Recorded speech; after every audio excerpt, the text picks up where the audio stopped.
Olá, seja bem-vindo. As exigências para um bom desempenho profissional foram mudando ao longo dos anos. Se antes as pessoas entravam e se aposentavam no mesmo emprego, hoje não é mais assim. Quem nasceu depois de 1990 tem a tendência de permanecer menos tempo na mesma função. E o que significa então hoje o termo empregabilidade? Para falar sobre o assunto, eu converso com a psicóloga Maria Esther Falaschi. Ela é especialista em psicologia organizacional e do trabalho e fala conosco de Londrina. Tudo bem, Esther? Tudo bem, Ed, e você? Eu estou bem, obrigado pela disponibilidade. Como você vê o conceito de empregabilidade hoje? Parece um conceito simples, mas não é.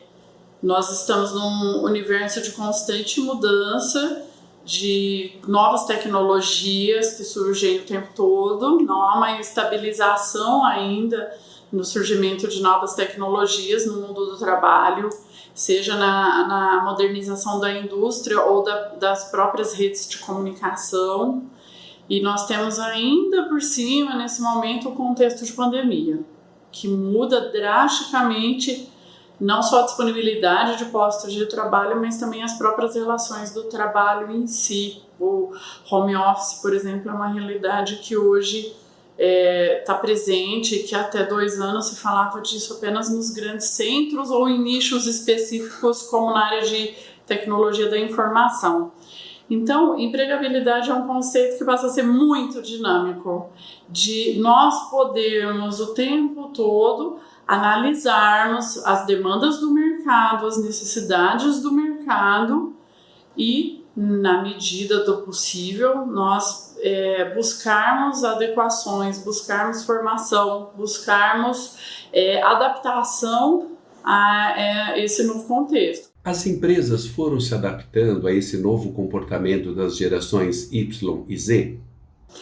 As empresas se adaptam. Eu não posso dizer que isso se dá sempre de uma forma estruturada e linear. Muitas vezes isso se dá no campo objetivo da dinâmica organizacional, então nem sempre há uma metodologia ou um projeto para isso, mas eu posso dizer que as grandes empresas em geral elas estão bastante conscientes dessa necessidade, porque de fato a dinâmica, a forma de funcionar, de encarar emprego, encarar trabalho, encarar projetos das novas gerações é bastante distinto das gerações anteriores, né? Falando da geração X e dos baby boomers, é bastante distinto. Então, algumas empresas têm programas, têm projetos para isso, outras não, mas todas vão percebendo que a massa dos novos trabalhadores que chegam é bastante diferente, a dinâmica é diferente, as expectativas com relação à empresa e ao próprio trabalho são bastante distintas. Hoje, quais são os requisitos para você ser empregável? Antes de responder a isso, eu quero destacar que a empregabilidade é um conceito que nós estamos tratando aqui, que são os elementos que estão em posse daquele trabalhador que busca a sua colocação, que busca permanência no mercado de trabalho. Mas eu quero delimitar e demarcar que hoje nós temos níveis de desemprego importantes no país e no mundo e que isso não se dá especialmente pelas características individuais de cada trabalhador, mas nós estamos vivendo um fenômeno de massa, nós estamos vivendo um fenômeno econômico e isso é muito importante, porque trabalho interfere na identidade humana e interfere na saúde mental. Então, colocar no trabalhador única e exclusivamente a responsabilidade pelo seu desemprego não é correto, não é honesto e não é prudente. Mas vamos falar daquilo que está no nosso alcance, que são os recursos e as características que nós podemos ter para ampliar, para fortalecer a nossa empregabilidade.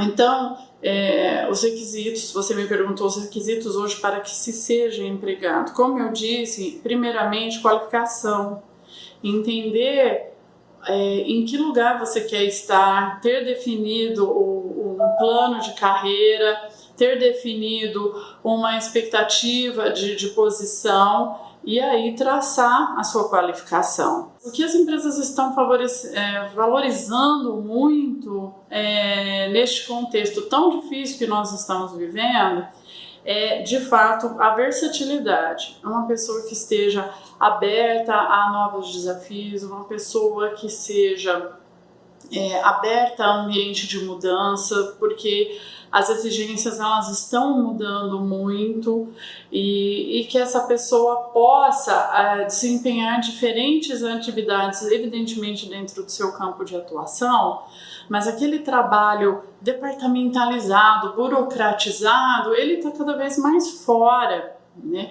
Hoje o ambiente organizacional ele é muito mais dinâmico, os desafios surgem o tempo todo, então esse dinamismo, essa versatilidade, essa abertura para os problemas que a organização tem, elas fortalecem muito a empregabilidade, além, é claro, como eu já disse antes, de estar qualificado, de buscar os requisitos para poder atender os desafios daquela profissão que se escolheu.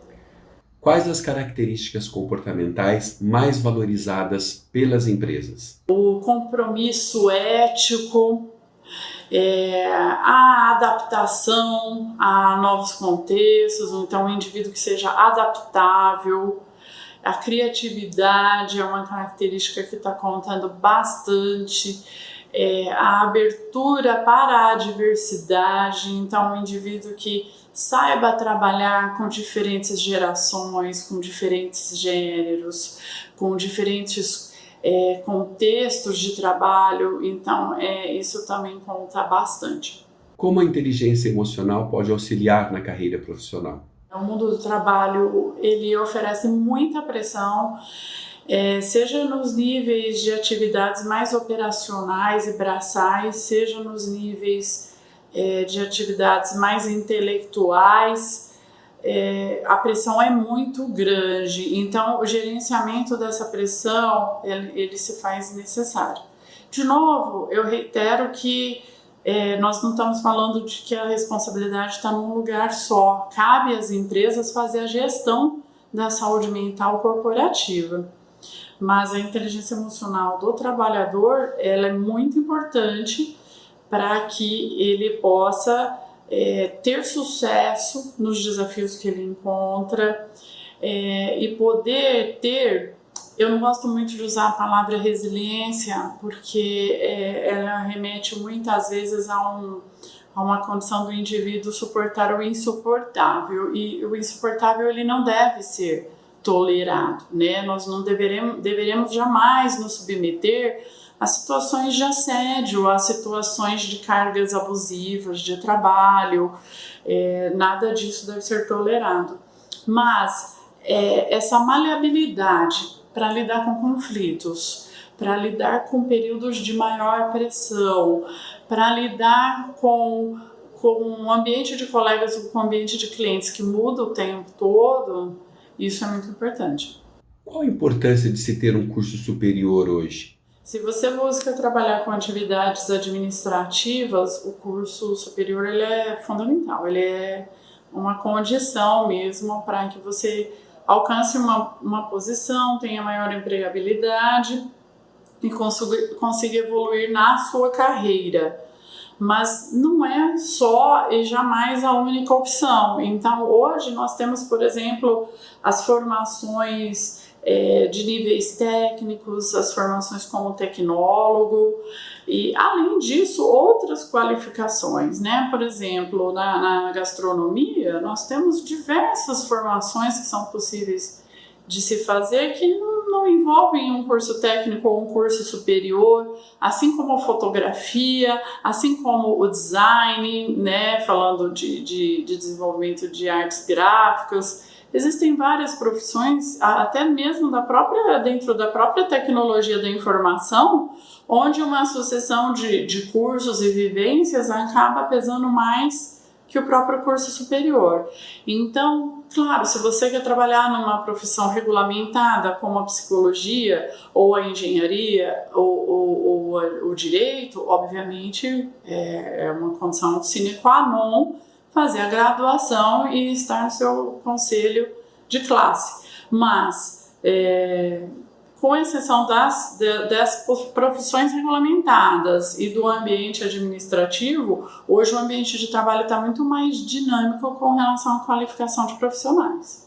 Diante dessas exigências, os salários estão à altura? Nós vivemos um período bastante crítico da economia nacional e mundial.